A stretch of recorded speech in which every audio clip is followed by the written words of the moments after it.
Olá a todos, vamos dar início aqui a mais uma playlist de física de nível universitário aqui. Vamos falar sobre a mecânica lagrangiana, que é um formalismo da mecânica clássica que tem aplicação em diversas áreas da física, né? Esse formalismo ele tem aplicação desde a relatividade geral, a teoria eletromagnética, teoria clássica de campos e teoria quântica de campos. São alguns exemplos em que o formalismo lagrangiano aparece. O formalismo lagrangiano ele tem uma grande vantagem sobre o formalismo newtoniano, que é aqui no formalismo lagrangiano trabalha-se com grandezas escalares, enquanto que no formalismo newtoniano as grandezas que são trabalhadas são as grandezas vetoriais. Trabalhar com grandezas escalares simplifica muito a análise do sistema mecânico. Por isso, uma das grandes importâncias do formalismo lagrangiano. Além disso, com o formalismo lagrangiano, pode-se relacionar grandezas conservadas a simetrias em um sistema físico, né? Que mais na frente poderemos ver que se trata do teorema de Noether. Então vamos dar início aqui à aula falando sobre vínculos. O que são vínculos? Vínculos tratam-se de restrições cinemáticas ou geométricas impostas a um sistema mecânico. Essas restrições podem ser classificadas da seguinte maneira. Então, os vínculos holonômicos são aqueles que podem ser expressos segundo essa expressão aqui em 1, onde essa expressão trata-se de K equações de vínculo. Vínculos não holonômicos são aqueles que não podem ser expressos através dessa forma em 1. Então vamos trabalhar alguns exemplos aqui.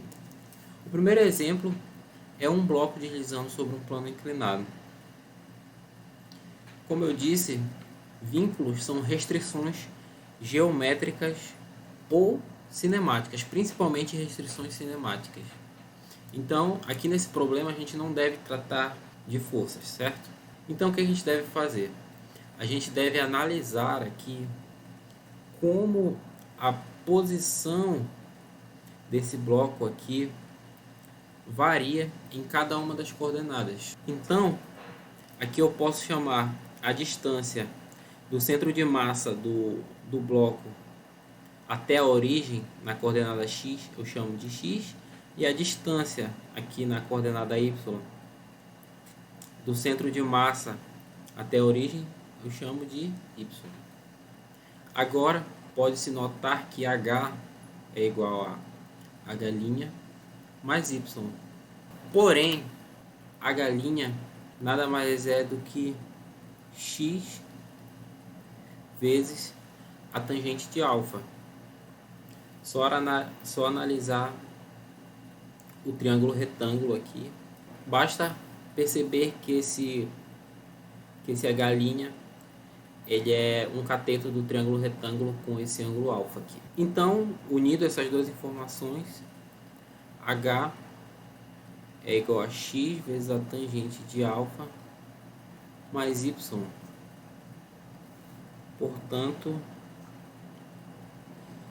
y mais a tangente de alfa x menos h é igual a zero, onde essa equação aqui se trata de uma equação de vínculo holonômico, que tem a forma dessa expressão aqui em 1, certo? Depende apenas de coordenadas. No segundo exemplo aqui, a gente tem um disco vertical que rola sem deslizar em um plano horizontal. Então, primeira coisa, esse disco aqui ele está rolando com uma velocidade aqui v. Essa velocidade aqui trata-se da velocidade do centro de massa, a velocidade com que o centro de massa do disco se desloca. E aqui, nessa direção, tem-se um vetor unitário x referente a essa coordenada x, onde esses dois vetores estão separados por um ângulo θ. Então, se eu fizer um produto escalar entre esses dois vetores,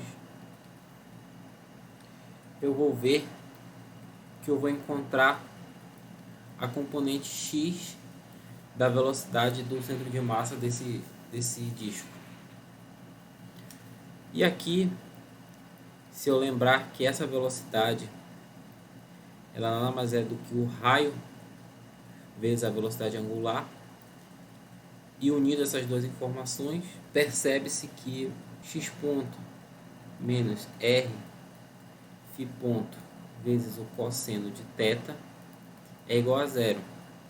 De maneira análoga, se analisarmos a projeção desse vetor velocidade em y, nós vamos ter essa outra expressão aqui, y ponto menos r φ ponto vezes o seno de θ igual a zero, onde essas duas expressões tratam-se das equações de vínculo, só que esses aqui são vínculos não holonômicos. Por que não são vínculos holonômicos? Porque aqui já se tem derivadas, né?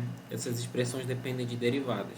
Caso essas equações sejam integráveis, aí sim pode-se dizer que essas equações de vínculo são holonômicas, porque a gente pode integrar e aí sumir com essas derivadas, e aí a gente vai ter equações que dependem apenas das coordenadas.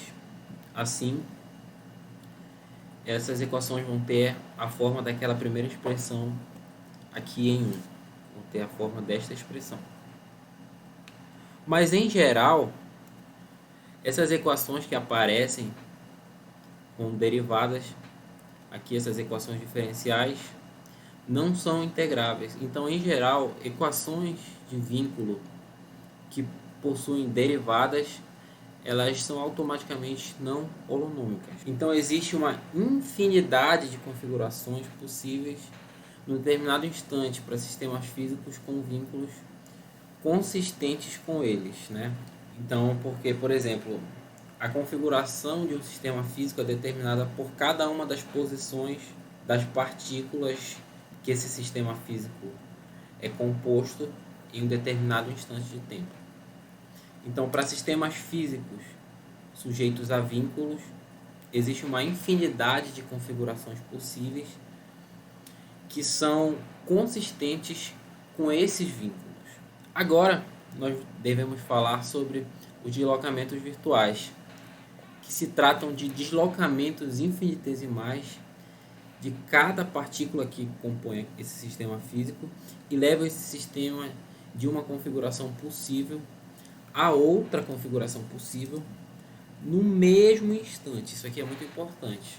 Então, um deslocamento virtual nada mais é do que a passagem de uma configuração para uma outra configuração, só que de maneira instantânea, ou seja, com um tempo fixado. Então a gente define isso aqui como o deslocamento virtual, né? Onde essa letrinha aqui trata-se do delta minúsculo, e esse delta ele é interpretado como um operador que em geral tem as mesmas propriedades do operador diferencial D, certo? Mas isso aqui é um assunto que eu não vou me aprofundar muito, é uma questão bem intuitiva. Então, esse deslocamento virtual tem como características: eles são infinitesimais, eles ocorrem em um instante de tempo fixo e eles devem ser de acordo com os vínculos, ou seja, eles não devem violar os vínculos. Um exemplo interessante aqui é uma partícula que está restrita a uma superfície móvel. Então, seja f de rt a equação dessa superfície.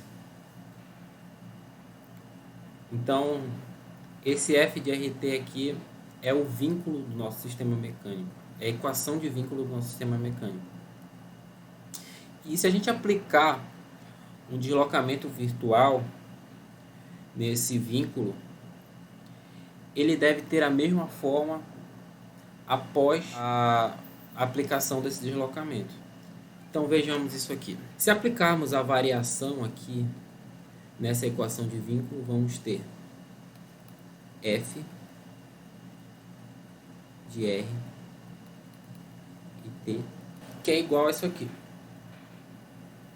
Por definição, como eu disse que essa operação de variação tem a mesma propriedade daquela operação lá de diferenciação, então por definição, esse lado esquerdo da igualdade é igual a isso aqui, ao gradiente da função escalar com o deslocamento, o elemento de deslocamento, que nesse caso é o deslocamento virtual. Tudo isso, só repetindo aí, né? Agora, isolando este termo aqui, nós vamos ter que... Então, isolando lá, ficou dessa forma aqui.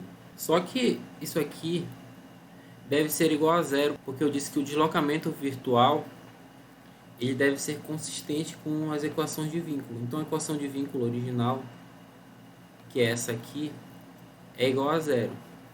Então, após a aplicação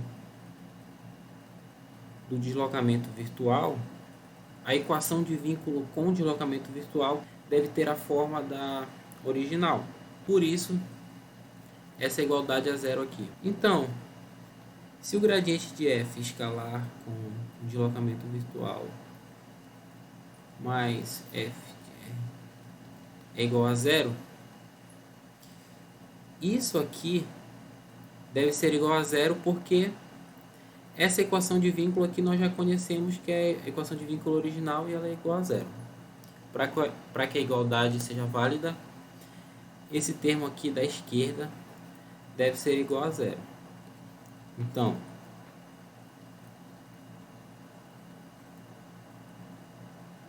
por definição, como o gradiente de f ele é sempre perpendicular à superfície, o deslocamento virtual ele tem que ser tangente a essa superfície naquele tempo fixo. Então, o deslocamento virtual ele é tangente à superfície em t. Por outro lado, se a gente fizer um deslocamento real, ou seja, r mais dr, porque agora é um deslocamento real, e t mais dt, eu estou adicionando esse dt aqui porque agora o tempo já não é mais fixo. Isso aqui é igual ao gradiente de f dr mais a derivada temporal vezes dt. Nesse caso,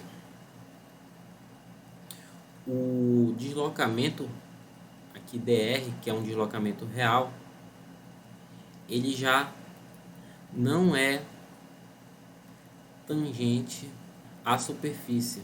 Por que ele não é tangente à superfície? Simplesmente pelo fato de que a derivada temporal aqui da equação da superfície é diferente de zero.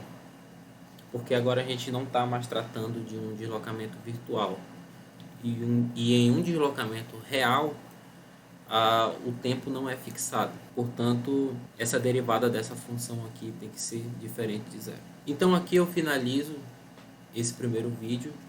Na próxima aula eu vou tratar de trabalho virtual. E eu peço que você deixe sua curtida aí. Se tiver alguma dúvida, deixe nos comentários. E se inscreva no canal do PET. Eu também deixarei disponível essas notas de aula com um link na descrição desse vídeo. Ou você pode visitar o nosso site do PET e adquirir essa e outras notas de aula que lá estarão presentes. Nos siga nas redes sociais e até a próxima.